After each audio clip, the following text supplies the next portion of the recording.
Having trouble with Nibiru the Primal Being? Watch on. Welcome back to the Legacy Crusaders YouTube channel. This is Benji, and this is the Ask Judgeman series, where we try to help you misplay less and win more. And today we're talking about one of the three new promo cards from this year's Megatins, and that is Nibiru the Primal Being. We're going to start off by analyzing his card text, then we're going to get into some frequently asked questions, and then some additional tech ideas that I and other players have had in reference to how to deal with this card. If you are not already a subscriber, make sure you hit that button and the notification bell to be kept up to date when our latest videos go live in reference to rulings or strategy content. Nibiru is a light level 11 rock type effect monster with 3000 attack and 600 defense with the following effect. During the main phase, if your opponent normal or special summoned 5 or more monsters this turn, quick effect. You contribute as many face-up monsters on the field as possible, and if you do, special summon this card from your hand. Then special summon one Primal Being token, which is a rock, light, level 11, attack question mark, defense question mark to your opponent's field. This token's attack and defense becomes the combined original attack and defense of the tributed monsters. You can use this effect of Nibiru the Primal Being once per turn. So we're going to start by analyzing the text of this card. First, because it can only be used during the main phase, if you were to try and leave your main phase, you would have to alert your opponent that you wanted to proceed to the next phase. You don't have to tell them which phase you are proceeding into, whether it be the battle phase or the end phase. Either one can follow the main phase. But if your opponent chooses to activate Nibiru, you are still in the main phase, meaning if your board has been broken by the effect of Nibiru the Primal Being, you can then continue to build a new board after his effect has resolved. So you'll have the Primal Being token, they'll have Nibiru on their field, and it'll still be your main phase and you can continue to try and make a board, which is one of the ways to deal with Nibiru the Primal Being. The next thing to mention is that his effect can be activated if your opponent normal or special summon 5 monsters this turn. Now, some players like to spin these card text into ways that fit their needs. So some Pendulum players were saying that a Pendulum summon of 5 monsters would only be considered summoning 1 monster. If it said perform 5 summons, it would say perform 5 summons, but it says summoned 5 monsters. So a Pendulum summon of 5 monsters is still considered summoning 5 monsters. The next thing you'll notice on the card is that it says quick effect and a colon, which means this is an activated effect, which means you can produce a monster effect negation card prior to your 5th summon in order to prevent your opponent from resolving Nibiru. Its effect is only once per turn, so if they activate Nibiru and you can negate it, they will not be able to use it against you, assuming they don't have a way to negate your monster negate. Nibiru's effect requires you to tribute as many face-up monsters on the field as possible. And it says, and if you do special summon this card from your hand and then special summon the Primal Being token. But that is similar to a ruling with Interrupted Kaiju Slumber. You have to tribute at least 1 monster. So if all monsters are flipped face down by the effect of Book of Eclipse, you will not be able to summon Nibiru. It will stay in the hand because of the conjunction, and if you do. So if no monsters are tributed, then you cannot special summon him. And because his effect is once per turn, that ends his opportunity to be used against you during that turn. And you'll notice there is no semicolon after the effect that says to tribute all face-up monsters on the field, and because of that, they are not tributed as cost. They are tributed as part of the effect, which means you can perform many actions, activate cards, chain cards, and those will resolve before the monsters are tributed. Now we're going to get into some frequently asked questions that I found in the Judges Lounge Facebook group, which I will link below in the description, and if you are not a member, you should most definitely become a member, because you can pretty much ask any question about any Yu-Gi-Oh card interaction you can possibly imagine. There are judges that can help you, their names can be found on this banner. If a question is not addressed that you have, please make sure you leave that in the comments below, and I will make an effort to respond to all of your comments. The first question we're going to look at is Steel Swarm Roach vs. Nibiru. Can it negate Nibiru's effect? If so, will it stop the tribute effect, or is it only inherent summons? Now, asking a question as one card versus another card is kind of vague, and you have to be a little more specific, but pretty sure what he's trying to say is, can you activate the effect of Steel Swarm Roach to negate the summon of Nibiru? And you cannot, because Nibiru is an activated effect, and you can only negate the inherent summon of a monster using the effect of Steel Swarm Roach. Now, the Judges Lounge Facebook group frowns upon people using the term inherent summon because it is not an official game term. What it means, a special summon that is performed without activating an effect. So that is an inherent summon. The next question is, if I control all dinosaur monsters and my opponent chains this, and I chain Miscellaneousaurus to the activation, will my monsters be tributed? And the answer is no, because your monsters are unaffected by the effect of Nibiru. Nibiru does tribute as effect, not as cost, and because it says as many as possible need to be tributed, nothing is tributed, you cannot summon Nibiru, and if you can't summon Nibiru, you can't summon the token. Next, could you use Mask of Restrict to counter Nibiru? Well, if Mask of Restrict is already face up on the field, you can't activate Nibiru because you can't tribute cards. And if you chain Mask of Restrict to the activation of Nibiru, then Nibiru will not be able to tribute any cards, and if it does not tribute any cards, then it cannot summon itself or a token. It must tribute as many monsters as possible, and 0 is less than as many as possible. And this is the similarity with the ruling with Interrupted Kaiju Slumber I mentioned earlier, that as many as possible implies at least 1. Even though that doesn't sound like it grammatically, that is how it is ruled. Next, could Nibiru tribute Ultimate Falcon?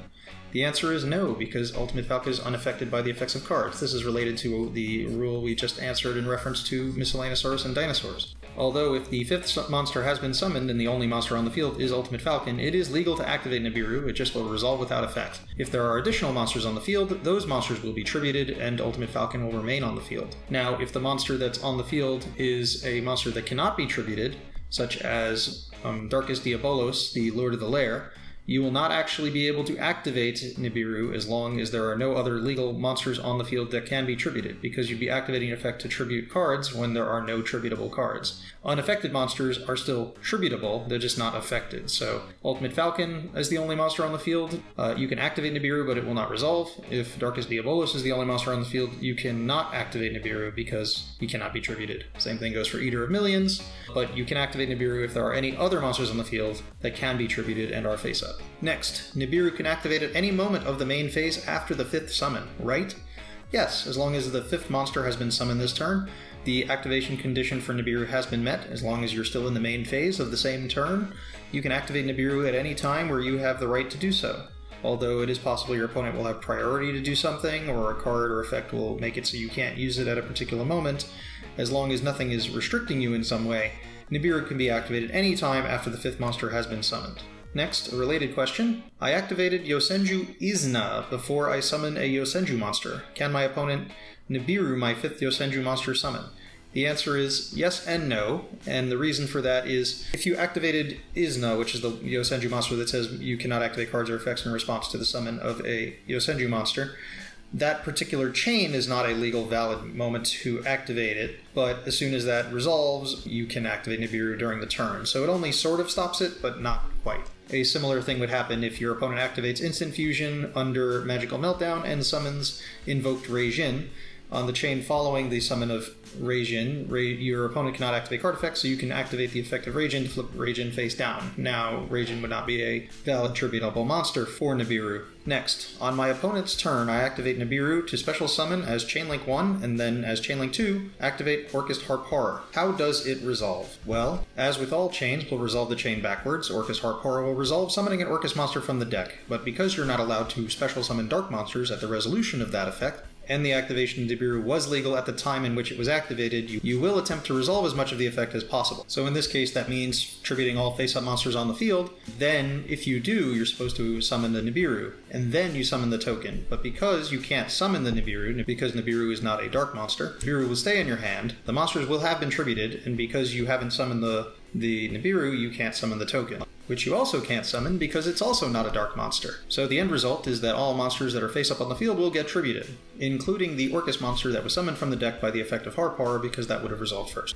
Next, Nibiru. Do you have to tribute all monsters on the field, including yours, or can you just tribute your opponent's monsters? And to clarify, I would get Nibiru and my opponent would get the token. Well, the real question he's trying to ask is do you have the option to tribute only your opponent's monsters or just some monsters? Because he's focused on the word you can. Well, the effect says you can tribute all monsters possible, or you can choose not to activate it at all. So that's where the you can comes in. That means the effect is not a mandatory effect. But you do have to tribute all monsters that are face-up on the field that are tributable.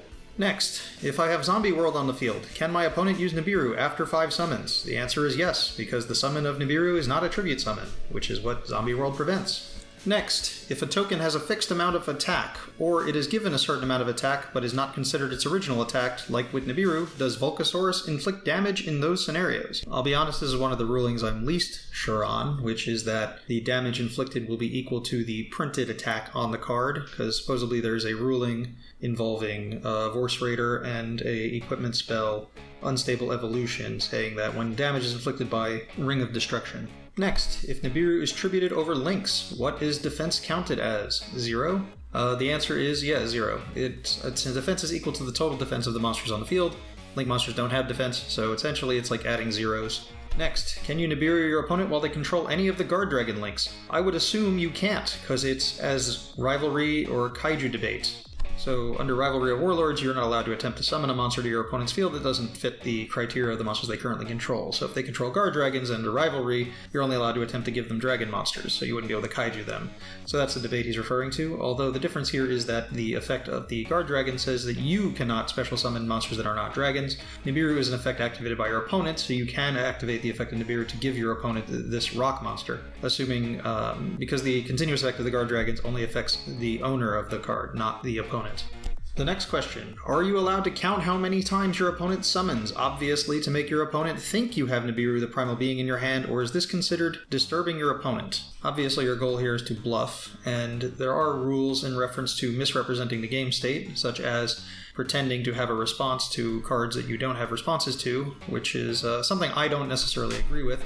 I think you should be allowed to bluff all you want, taking a little time to contemplate activating cards, whether or not they have valid activation timings.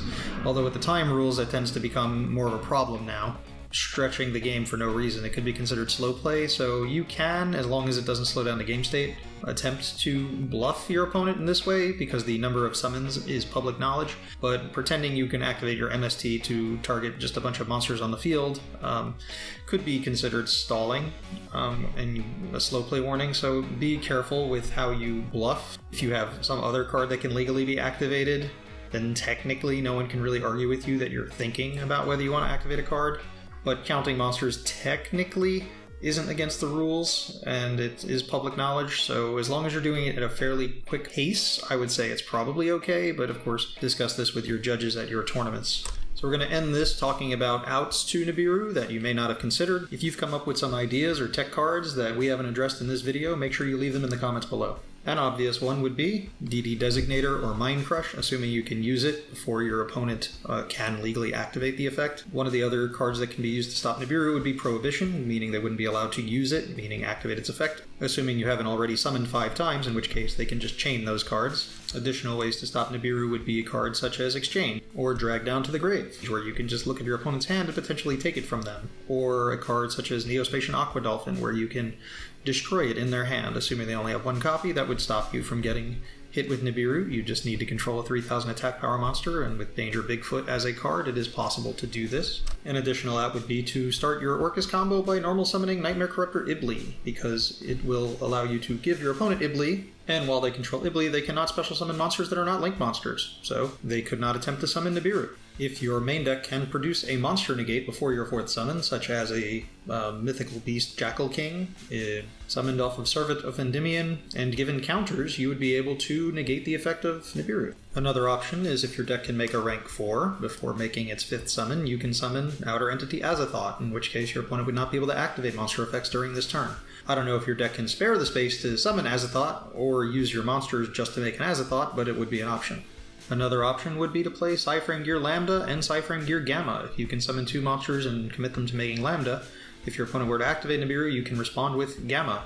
And one of the benefits of this is if they do try to use Nibiru on you at this point, you will be in your main phase, meaning you can make use of the Gamma and the Cypherine driver that you've been given. Stay tuned for a future video on the other promo card, Dark Ruler No More, and potentially a minor discussion of the other card, Dimension Shifter, and I'll see you guys in the next episode.